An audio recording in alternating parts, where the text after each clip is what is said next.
All right. Does anyone have any questions? Yes. Under Part 2 mental health, it lists individuals have treatment plans. Are these formal treatment plans? Yes, generally they are. Stay.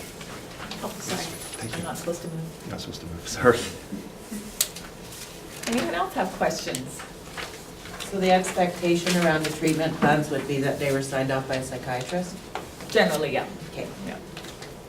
Or the appropriate qualified person Yeah. if, whoever they're being seen by, yeah.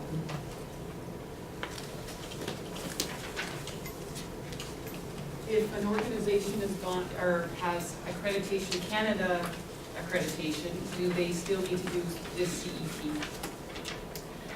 That's a good question. We are working with the ministry in terms of an equivalency review to determine whether organizations going through other accrediting bodies will be deemed equivalent. So I don't really have an answer at this point, but Clova is working with that committee, so once she has an answer, it will definitely go up on the FAQs section of our website. So.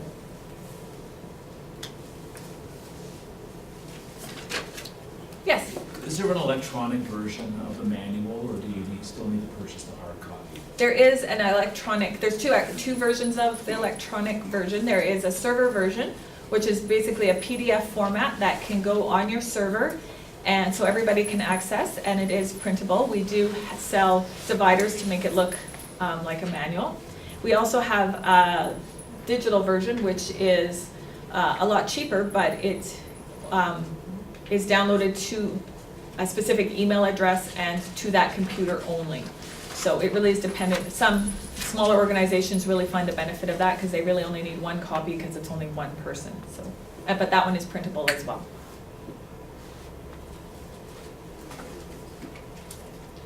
And that's for every form of our manuals. When you do get a digital copy of a manual, either version, it's actually broken down into 4 sections. What we found is we did offer the digital manual in 2013, but it was one really long manual where it had the standards, and then it had the appendices, and then it had the areas to explore. So what now we've broken it into 4 sections. So we have the survey process is one section, the standards is one section, the appendices is one section, and the areas to explore is one section. So you want to make sure you're in the correct section when you're looking for information, but it is much easier to move around and find the information.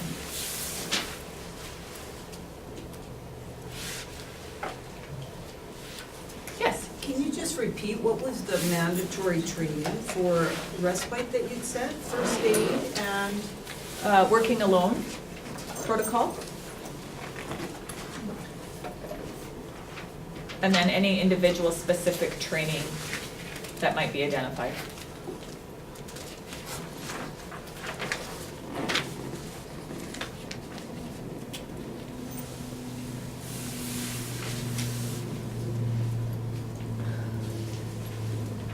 So that's working alone training, not a checklist, correct?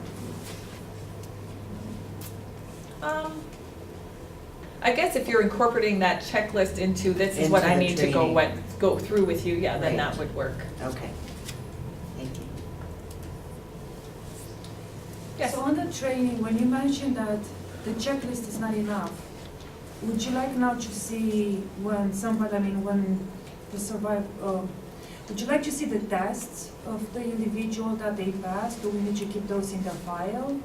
No, what we'll do is we'll be talking to the individuals or staff during the conversation sets, and we'll be asking them specifically how they have applied the training that they've taken. So that's how we're going to assess that proficiency part. So you don't need any tests, any? We would like to see the blank ones to see what you're doing for proficiency, but in terms, we don't need to see any completed ones. Okay. Unless we're seeing quite a number of people not understanding, then surveyors might ask to see them, Okay. but generally no. Okay. So it sounds like overall what you're moving towards is not just did you and a checklist, you're talking more how are you Yes. doing this? And you're doing that through conversations. Yes, exactly. Yeah. And what other way? Is there another way or is it just that way? Well, what we'd like to see is the blank copies of your exams or your practicums or whatever you use, so that we can see that, yes, there is a system in place. Right. And then we can talk to the staff or the individuals and say, okay, well, yes, it's working, or no, it's not. But then hopefully work with the service provider in terms of recommendations and suggestions, saying, this isn't working, perhaps try this. Because, you know, there is a good system in place, but it's not quite there. So, because staff aren't able to understand the information as well, for example. And aren't able to use it to describe how they're going to apply it to their work. Can you talk a little bit about where it says emphasizes the need for individuals to feel safe in their homes, work, and community environments, and in the vehicle sector? So when looking at safety in terms of the different areas, we're looking at just safety mechanisms. So in the homes, I think most organizations have that pretty covered, where they have mock safety drills. There's carbon monoxide detectors, there's a number of different things like that. So we're looking that organizations have thought about, when you go to a workplace with an individual, do you do an assessment just around safety for that individual? It might be that nothing's needed, but let's go through and check out safety mechanisms. Does that individual know that in case of emergency, they know how to exit the building a number of different ways? Do they know where the muster point is? In the community, if we're at the mall and we're having the fire alarm goes off in the mall and we're shopping and you're in a different store, do they know where to meet you if they get separated? Those kinds of things. So some of the practical things that a lot of service providers were already doing and thinking about, we've applied to across the board kind of scenarios, so that safety is looked at not just in the home but in every area of the individual's lives. So when we're looking at transportation, if they take public transit and it's -30 out, do they understand that maybe they shouldn't be taking the bus that day and the service provider provides an alternate route, or they have to cancel going to their activity that day? Do they know what to do if they come home and a staff's not at home? Do they have another place to go to until that staff comes home? Or do they have a key so that they can get into the house themselves? So those types of things.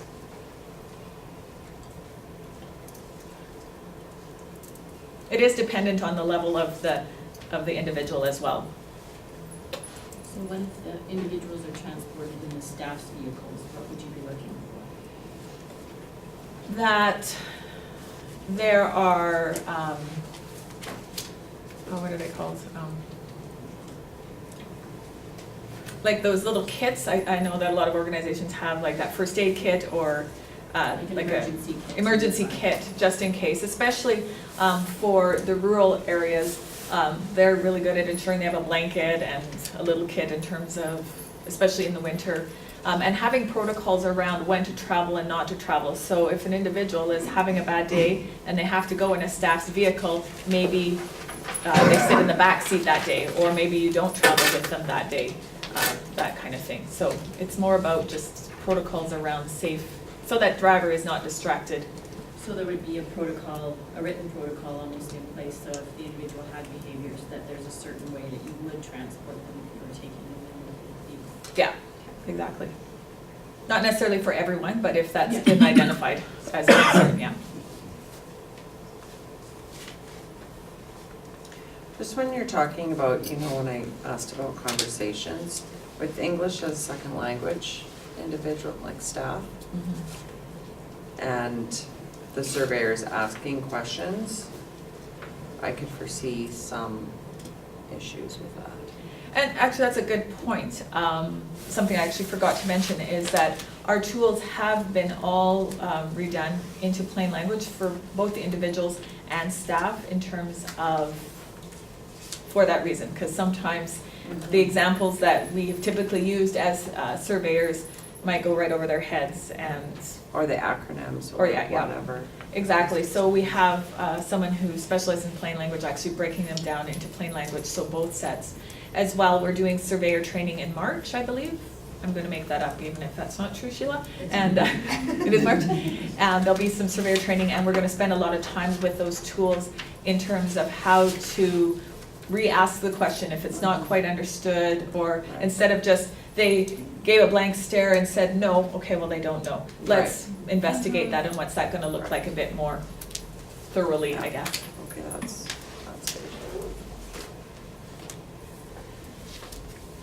Any other questions?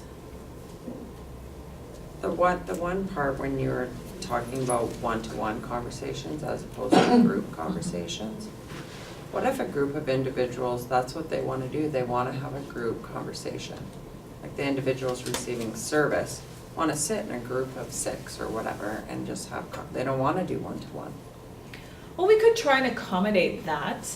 However, we do really would like to get the best accurate information one-on-one. So if they're really not interested on one-on-one but have guardians, then we would look more to having the conversations and getting the additional information from the guardians. I'm talking more about individuals that don't have guardians.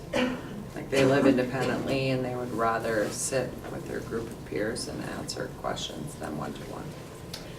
I think in those scenarios, we really would have to have a conversation with the survey team and ACDS and the service provider to see what the benefit is of that.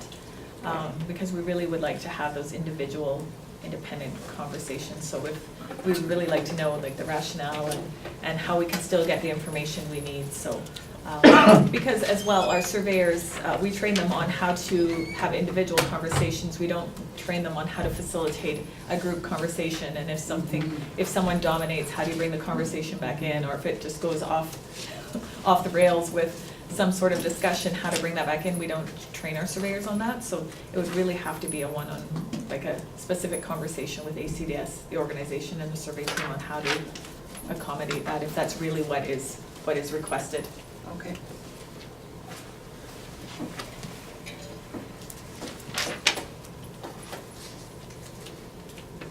Anybody else?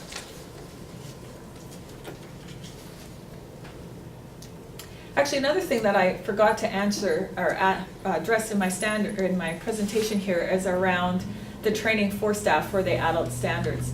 In the standard 41, in the about the standard, we have broken down what is required to be provided as training by a qualified professional and what needs to be trained by, or what can be trained by a qualified person or a train the trainer model.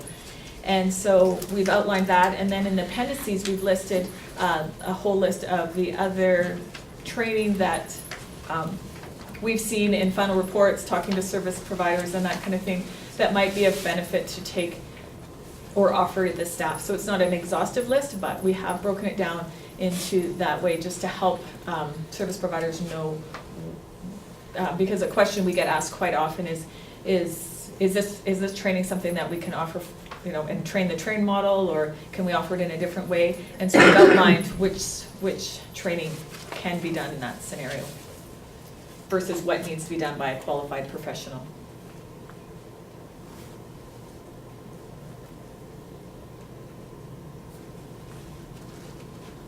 Any final questions? Don't want to keep you all here all day, although it has stopped snowing out, so that's good.